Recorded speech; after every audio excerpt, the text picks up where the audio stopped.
Episode 1, Vanilla Warcraft, or original Warcraft. When it was launched, it didn't really have a flavor of ice cream. Alright, so it's spring of 2003, and I'm in our high school's computer lab, some computer science course that I mainly messed around in because we had access to high-speed internet, which in 2003 we're looking at, mostly dial-up at home for a lot of my friends and I, so anytime we got a chance to use the school's much faster computers, we were all about that.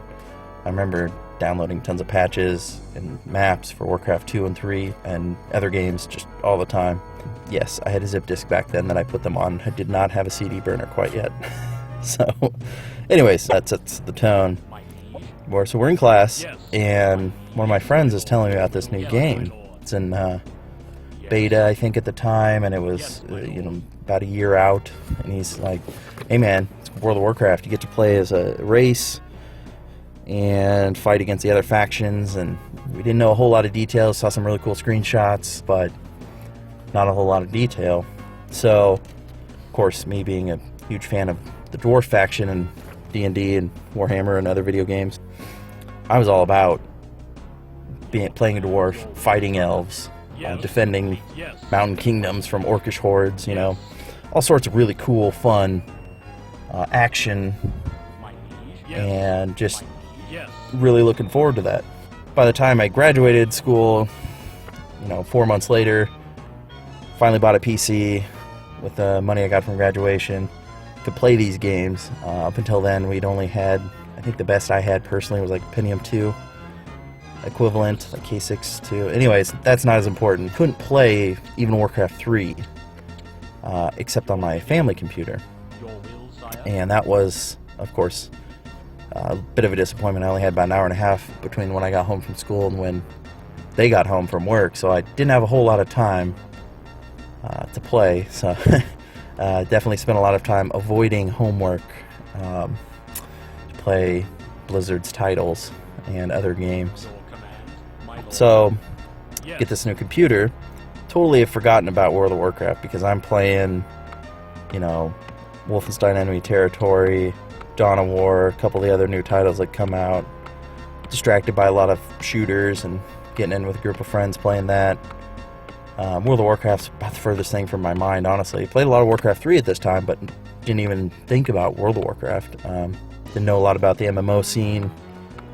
Knew a friend of mine had played like Final Fantasy, and I'd heard of EverQuest, but I never had a computer to play it at the time, so it was never on my list of games to look up and acquire.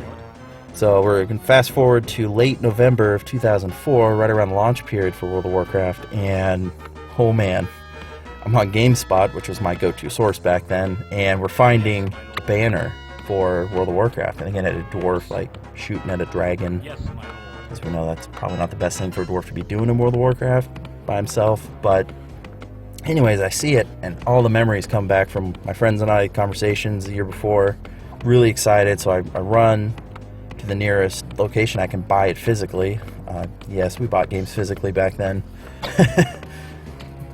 And I'd run up there, buy a copy, drive home, almost 2 hours total drive time just to play this, and sat down, plopped the first CD in. I think there were about 4 or 5 CDs back then. Popped the first one in, opened the manual, and started just reading through all the ins and outs of the classes. They still had a lot of artwork in these manuals at that time, so it was really enjoyable to just go through and read about what you're going to be playing. So I spent quite a bit of time doing that, and of course it took a while to install the game off of 4 or 5 CDs. Finally read a lot of the manual. Not quite sure still what I'm doing as far as character creation or any of that. I hadn't thought that far ahead. It's installed, we open the game, intro cinematic, blown away, right? Yes. I still watch that to this day, and wow. I don't know how you're not moved by that if you love World of Warcraft or even Warcraft in general. It's a pretty awesome cutscene, one of my favorites from Blizzard.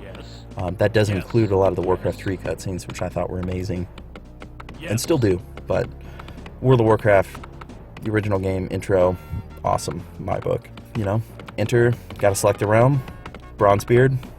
Yes. Sounds pretty dwarfish, right?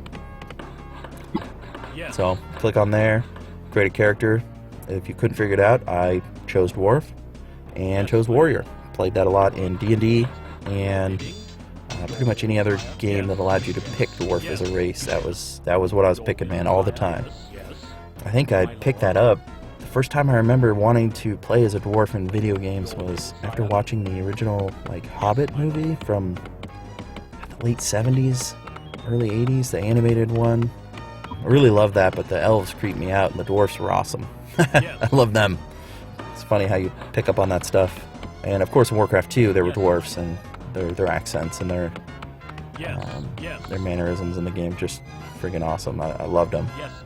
Who wanted their own race. Of course, that didn't happen in Warcraft 2. Didn't really happen in Warcraft 3, but I remember Warcraft 2 talking about that with one of my friends. I was like, man, it'd be so cool if you could have dwarves, you know, have their own buildings and warriors, and this led to an argument. I think it's the first time I got, like, I wouldn't want to say in a fight, but there were a lot of disagreements on the buses about video games back then, and this was one of them.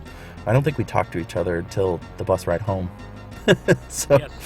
yeah, Warcraft creating conflict early on for me, but fun conflict. You know, looking back, it's a little different than at the time. Couldn't understand why he couldn't see it, but oh, that's what we have the internet for now. All right. So character, we've got the warrior selected. I named him Hogarth. Yes, that is from the Iron Giant. I just have always thought that was a perfect name for a dwarf. I know it's not lore appropriate, let's say, but Hogarth did not sound like a name somebody would pick for a human or an elf or an orc or anything like that. Just, my mind, it fit dwarf perfectly. So click create character, that beautiful intro for the dwarf starts playing, and wow, narration, presentation, everything is just awesome. I don't think I caught everything. I was just so busy looking at the world and how cool that was. It's hard to describe now because you can never get that feeling back, but man, that was a lot of fun watching that video. And then you're, you know, dropped behind your character in the middle of Dun Mogra, and where do you go? What do you do? All these tips. I think the tips popped up back then, but you could also like click to locations and click move. Really early versions of the game. I seem to remember doing that. It was almost like a Diablo 2 style of movement that they had in the game. If I'm wrong, feel free to correct me in the comments below. I swear I did some click movement back then. I didn't quite use the WASD as much until, you know, later in the day or something. I played around with the controls for quite a bit.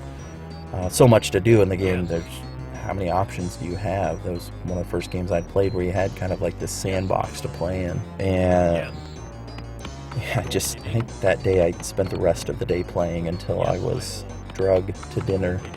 And then as soon as I could, I scrambled right back into my room to play World of Warcraft again. More on that later. Situation between my parents and myself playing World of Warcraft back then. Quick side note. I remember that during the game's launch, this is something that came to mind as I was writing this. There was a bug in the game that would glitch your character. A lot of us, I think, called it the loot bug. That's what I called it. People I met later on, we just called it getting bugged after a while because it was so prevalent that your character would be stuck kneeling, like they were looting, except you would either loot or it wouldn't loot at all. It wouldn't even open the window.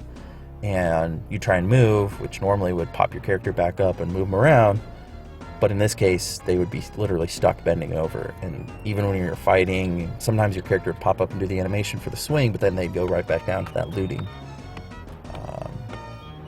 animation. I wouldn't even call it I'd call it a frame. You're stuck. It's not really an animation at that point. That was one of the only things to do was actually logging out, logging back in, which at this point in the game early on would potentially put you in a queue. If I recall, like, there were queues at night. I don't remember. I know that a couple months in there were queues. I don't think right away there were as much, but every now and then killing a mob, it would snap your character out of it, but usually you had to log in and log out. At that early stage in the game, Blizzard was actually giving away game time because of all the server errors and bugs and whatnot. kind of why I wanted to mention it, that I think I accumulated, if I look at my history, yeah, it's about 2 to 3 weeks worth of game time. They give away days because they'd spend a lot of time on maintenance on the servers. I think most of that, looking back now, is because they didn't anticipate as many players as they got for World of Warcraft. Their servers were not ready to handle it. So, alright, moving on. My warrior, man, playing him was beautiful. I'd played Neverwinter Nights before. That was fun. Definitely enjoyable. But World of Warcraft, I felt more in control of my character. It was not a lot of right-click, sit and wait. I felt like I was the one swinging the axe. I know that sounds funny, but I felt like I was him. I was my avatar. And I clicked buttons with my fingers on the keyboard, or probably at this stage with the mouse on the screen, and he did things, and it felt like I was doing those. I could control the timing and when that happened, and that was great. Felt very connected to the character. I mean, I could take eventually I got it to where I could take 2 mobs at a time. That was, I felt really awesome, strong, because I could do 2 at a time, and I saw most people run away from 2 mobs at least. Now, mind you, I probably died quite a bit trying to do this, and should have run a lot more often. But at the time, you didn't know, and you had to experiment. You had to learn these things. I do remember running into that troll cave early on and just being overwhelmed by respawns. If I recall, they respawn pretty quick in there, and when they do, it was like 2 to 3 at a time. It's probably not 100% accurate, but that's how it felt. I promise you that. They were pretty brutal in there, and I believe I either grouped up or even ungrouped. I had a couple other people that were all helping each other kill these things because all of us had been dying, and once we saw other people, we're like, yeah, hang out, I'll help you out. I got this item, you get it. That's the kind of stuff I remember. It's been a little while as being pretty prevalent, and it was still, obviously new and social. And I definitely was not a super social person outside of the game, so being social in the game felt a little bit awkward. It was easier than doing that in real life, but it still felt pretty awkward, like talking to other people, even though it's like digitally over the internet. I don't know how to explain that, but yeah. So finally get through the quest in Mogra, or in the starting zone, pardon me, and you get outside, and wow. I looked at the map, and all the while in the training zone, mind you, I'd been seeing chat, and they're talking about all these quests that I had no idea what they're talking about because they weren't my quest log. Locations weren't in the starting zone. I'd asked a few people, and they're like, oh, you got to be this level, and of course I'm only like 4 or 5. They're looking for like level 10 and above some of those quests. So I was pretty excited to get out of that starting zone and kind of look around for what else there is to do. And you running down that road from that cave that you exit, getting into the big zone of Mogra, you get the Dwarven Mortar team. And coming straight from like Warcraft 3, that was an awesome quest. Once you complete that, and they do their little scripted event, that was so cool seeing a mortar team operate, and little jokes that they play and blast each other with mortar rounds. I mean, how do you not like that? That was so cool to see. It almost felt like you're watching a movie. I know, that sounds funny because video games that had movie quality cinematics for a while, but it kind of felt like part of the world, so I was in the movie. Then you run into the first town, and that was pretty awesome, getting to another quest hub and an inn and your quest trainer and seeing all the new talents, picking up like cooking. I think I picked up smithing. I don't remember if you could pick it up there or not, but I do remember having to run to Ironforge. It's hard to say you keep getting blown away in a game by the world, but entering Ironforge for the first time as a big fan of the dwarves, that was pretty awesome. I couldn't have pictured it in my own mind what it would look like, but entering it just felt right. It felt like what I would imagine a dwarf town to feel like, and that was amazing. Just going in there and feeling like you're one of a huge collective of dwarves, and you're on a mission to help out your alliance and your faction, and it was just so cool. So I'm gonna have to wrap up episode 1 here. Sorry for probably monotone voice, still getting that figured out, but I'm gonna keep moving with some of the video logs, probably keep playing some Warcraft 1 until I run out of campaign to play for this and move on to further episodes. Taking a little more time. I want to keep explaining a lot, not just for me, but maybe get some of you guys to want to comment in the comments below and just hear some of your stories. It's one of my favorite things about reading the WoW forums, especially in classic content, is reading what people enjoy. I know there's a lot of negativity out there. I try and stay away from that. The no changes crowd and the people who want quality of life changes and more than just bug fixes. I try not to go into that stuff because there's already a lot of people talking about that. What I'm more interested in is filling kind of the space that we have here with, or space and time I should say, in between when they announce Classic until they launch it, is just stories, just to share something for everybody to kind of like enjoy and remember, because hopefully while I'm talking you guys are visualizing your own experiences in WoW, and maybe you didn't get to experience vanilla Warcraft from launch.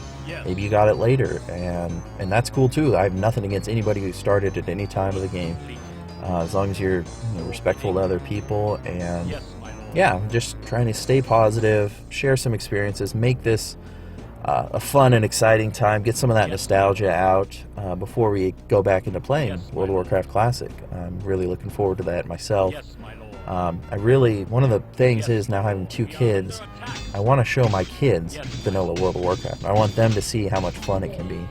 I want them to have to struggle through some of the same struggles I did. If you want to do something, you got to work for it. You don't just log in and get stuff. That's kind of what lost me in World of Warcraft. Plus, other stuff. We'll cover that in later episodes. Anyways, guys, trying to wrap this up. I will talk to you next episode. We'll be covering one of my favorite topics, the joke alt that became a main, my experiences as a rogue in vanilla WoW. Alrighty guys, that'll do it for this one. I will talk to you later.